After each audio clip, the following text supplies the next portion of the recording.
The Game Awards of 2015 is almost here. Let's look at the category of Best Action and Adventure Game. The nominees are Assassin's Creed Syndicate. To free future generations from a city ruled by Templars. Then shall we? Yes. Look at what Starrick has done to the city. We will free London from Starrick. Batman Arkham Knight. It's the only choice we have left. That's a defeatist argument, Bats, and you know it. Metal Gear Solid 5, The Phantom Pain.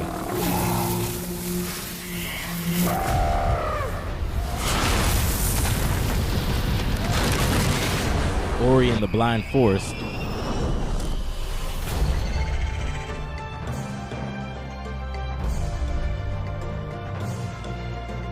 And The Rise of the Tomb Raider. When I was young, it was just my father and I. In his last years, he was obsessed with myths about immortality. Okay, if I have to pick Best Action and Adventure Game for 2015, it's going to Metal Gear Solid 5, The Phantom Pain. What I was specifically looking for in this game was that it very neatly wrapped up everything. Those of you who don't know, the Metal Gear series spans for almost 30 years worth of games now. And there's a lot of story.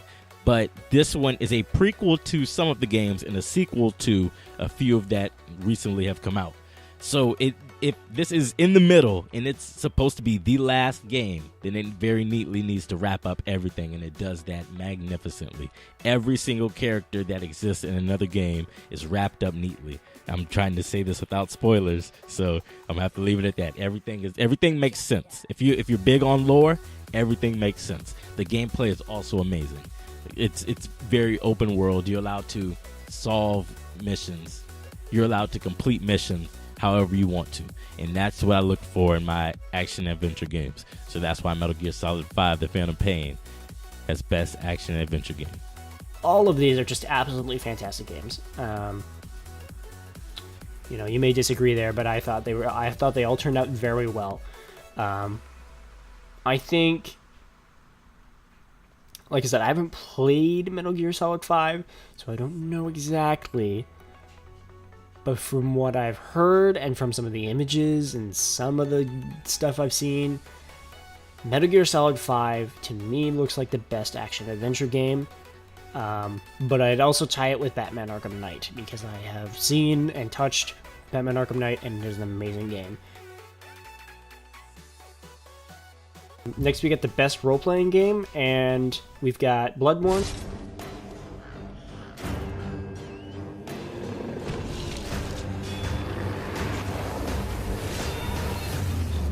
Fallout 4.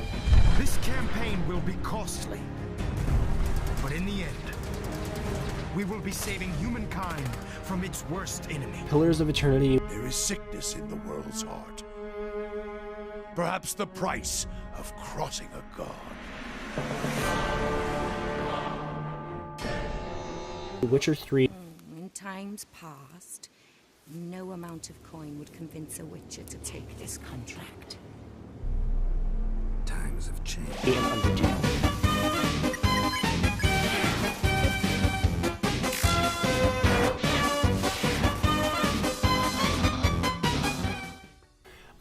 For me, Fallout 4 automatically number one, and I'm a kind of a Bethesda guy. I'm a really big Fallout and Elder Scrolls guy, so that kind of already does it for me. But The Witcher was also kind of, for me, kind of a place that I like to put it at number one, but I put it at number two just because I enjoyed my experience in Fallout 4 a little bit more so than I did in Witcher 3.